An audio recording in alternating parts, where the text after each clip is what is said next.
Price Lord friends, கர்த்தருடைய நாமத்திற்கு மகிமை உண்டாவதாக. எல்லாரும் வருகிற புது வருஷத்துக்கு ஆயத்தமாக இருப்பீங்கன்னு கர்த்தருக்குள்ளாக விசுவாசிக்கிறேன். இந்த வருகிற புது வருஷத்தை நம்ம ஆசீர்வாதமாக சுதந்திரித்து கொள்ள நம்ம சில காரியங்களை நம்ம செய்ய வேண்டியது இருக்குது. ஆயத்தமாக ப்ரிப்பரேஷனாக நம்ம சில காரியங்களை செய்தால் வருகிற ஆண்டு நமக்கு ரொம்பவே வெற்றியாக இருக்கும். ஃபஸ்ட்டு நம்ம என்ன பண்ணலாம் அப்படின்னா, இந்த ப்ரிப்ரேஷன் ஸ்டெப்பை நம்ம 2 பகுதிகளாக பிரிச்சுக்கலாம். முதல் பகுதி, நம்ம மனம் திரும்ப வேண்டிய காரியங்கள் என்னென்ன அப்படின்னு சொல்லி ஆராய்ந்து பார்க்கணும். 2வது பகுதி, இந்த வருடம் முழுவதும் ஆண்டவர் நம்மளை நடத்திய விதத்திற்காக, செய்த நன்மைகளுக்காக நம்ம நன்றிகளை ஏறெடுக்க போகிறோம். முதலாவது பகுதி நம்ம என்ன பண்ண போகிறோம் அப்படின்னா, நம்ம இந்த வருடம் முழுவதும் ரிவர்ஸ் போய் ஃப்ளாஷ்பேக் மாதிரி நம்ம திரும்ப போய் ஜான்வரியிலேருந்து இந்த டிசம்பர் வரைக்கும் நம்ம என்னென்ன பண்ணோம், நம்மளோட வாழ்க்கை எப்படி இருந்தது, இந்த வருடத்தை நம்ம எப்படி கடந்தோம் அப்படிங்கிறத நம்ம நினைத்து பார்க்க போகிறோம். வேதத்தில் புலம்பல் 3வது அதிகாரம் 40வது வசனம் இப்படியாய் சொல்லுகிறது: நாம் நம்முடைய வழிகளை சோதித்து ஆராய்ந்து கர்த்தரிடத்தில் திரும்ப கடவோம் அப்படின்னு சொல்லி இந்த வசனத்தில் நம்ம வாசிக்கிறோம். ஆமாம் ஃப்ரெண்ட்ஸ், நம்ம இந்த வருஷம் முழுக்க எத்தனையோ பாவங்கள் பண்ணியிருப்போம், எத்தனையோ விசை நம்ம உண்மை இல்லாதவர்களாக இருந்திருப்போம். எந்தெந்த காரியங்களில் நம்ம தவறணும் அப்படிங்கிறத இந்த ஆண்டில் நம்ம சிந்திச்சு பார்த்து தேவனிடத்தில் நம்ம ஒப்புரவாக போகிறோம். நம்மளை நாமே சுத்திகரித்து கொள்ள போகிறோம்.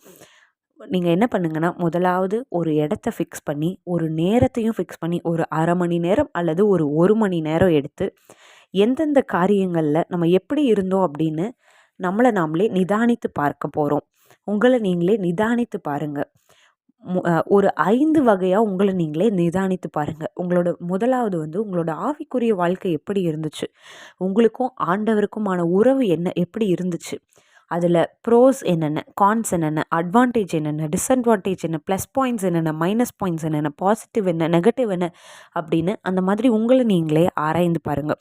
2வதாக ஃபேமிலி அண்ட் ரிலேஷன்ஷிப், உங்கள் குடும்பத்துக்குள்ளே இந்த வருஷம் எப்படி இருந்தது, ஒரு நல்ல சந்தோஷமான குடும்பங்களாக இருந்ததா, இல்லை ஏதாவது சின்ன சின்ன மன வருத்தங்கள், சண்டைகள், பகைகள், சமாதான குறைச்சல் ஏதாவது இருந்ததா, இன்னமும் அந்த மாதிரி ஏதாவது சமாதான குறைச்சல் இருக்கா அப்படிங்கிறத சோதித்து பார்த்து இந்த வருட கடைசிக்குள்ள, இந்த வருடத்தை நம்ம முடிக்கிறதுக்குள்ள ஒப்புரவாகி சரி பண்ண வேண்டிய காரியங்களை சரி பண்ணி நம்ம புது வருஷத்துக்கு கடந்து போவோம். 3வதா வேலை, நம்மளோட வேலையில் நம்ம எப்படி இருந்தோம், சோம்பேறித்தனமாக இருந்தோமா, நம்மளோட தொழிலில் எப்படி இருந்தோம் அப்படிங்கிறத நம்மளை நாமளே நிதானித்து பார்ப்போம். 4வதா நம்மளோட இந்த ஃபிசிக்கல் லைஃப், நம்ம மெட்டீரியல் லைஃப், இந்த உலகத்தில் நம்ம எப்படி இருந்தோம் அப்படிங்கிறத நம்ம நிதானித்து பார்ப்போம். 5வதா நம்மளுக்கு நம்ம சில தரிசனங்கள், சில கோல்ஸ், டார்கெட்ஸ் அதெல்லாம் இருக்கும். நியூ இயரில் சில ரெசல்யூஷன் எடுத்திருப்போம். அந்த ரெசல்யூஷன்ஸை இந்த வருட கடைசி வரைக்கும் நம்ம பண்ணோமா, அதை நம்ம முடித்தோமா, எதெல்லாம் தூங்கிட்டுருக்கு, எதெல்லாம் நம்ம செய்து முடிச்சிட்டோம் அப்படிங்கிறத நம்மளே நிதானித்து பார்ப்போம்.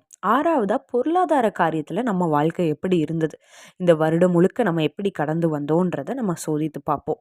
சோதித்து பார்த்து கர்த்தர் எந்தெந்த இடத்துலலாம் நம்மளை ஆசீர்வதிச்சிருந்தார், எந்தெந்த இடத்துலலாம் பாசிட்டிவாக இருக்குது அப்படிங்கிறத பார்த்து ஆண்டவருக்கு நன்றி சொல்லுவோம். எங்கெங்கெல்லாம் நெகட்டிவாக இருக்குது, எங்கெங்கெல்லாம் குறைவுபட்டிருக்கோ அது எல்லாவற்றையும் தேவனிடத்தில் அறிக்கையிட்டு நம்மளை நாமளே சுத்திகரித்தோம் அப்படின்னு சொன்னால் நம்ம வருகிற புது வருஷத்துக்குள்ளே ஆசீர்வாதமாக பிரவேசிக்க முடியும். இன்னொன்று அடிஷ்னலாக நான் என்ன சொல்ல விரும்புகிறேன்னா, இந்த வருஷத்தில் தேவன் நமக்கு எப்படி இருந்தார், நாம் தேவனுக்கு எப்படி இருந்தோம் அப்படிங்கிறத ஒரு 2 லிஸ்ட்டாக பிரித்து அதை குறித்து உங்களை நீங்களே இந்த வருஷம் முழுவதும் தியானித்து பாருங்கள். அப்போ எப்படி இருந்தோன்னு, தேவன் நம்மளுக்கு எப்படி இருந்தார் அப்படிங்கிறத பார்க்கும்போது நம்ம கண்ணீரோடு நன்றி செலுத்துவோம். நாம் எப்படி இருந்தோம் அப்படிங்கிறத நம்ம தியானித்து பார்க்கும்போது நம்ம அறிக்கையிட்டு மனம் திரும்பி கர்த்தரிடத்தில் திரும்புவோம். 2வதா நான் சொன்ன first one reflect and repent, நம்ம நிதானித்து பார்த்து மனம் திரும்பணும் அப்படின்னு சொன்னேன். 2வதா ரிஃப்ளெக்ட் அண்ட் கிவ் தேங்க்ஸ், நம்ம கடந்த இந்த ஆண்டு முழுவதும் நம்ம எப்படி நடந்தோங்கிறத நிதானித்து பார்த்து ஆண்டவர் நமக்கு என்னென்ன நன்மைகளை செய்தார், நம்ம இப்போ வரைக்கும் ஜீவனோடு இருக்கிறது கர்த்தர் கொடுத்த ஒரு மிகப்பெரிய கிருபை. நம்ம உண்மை இல்லாதவர்களாக இருந்தபோது அவர் உண்மையுள்ளவராக இருந்தார்.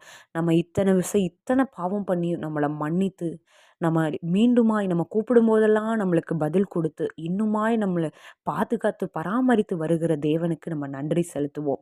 இந்த ஆண்டு முழுவதும் எப்படி இருந்துச்சுன்னு நீங்கள் உங்களை நீங்களே சோதிச்சு பாருங்கள். வருகிற ஆண்டு உங்களுக்கு மிகவும் ஆசீர்வாதமாக இருக்கும். கர்த்தர் தாமே உங்களை ஆசீர்வதிப்பாராக. ஆமேன்.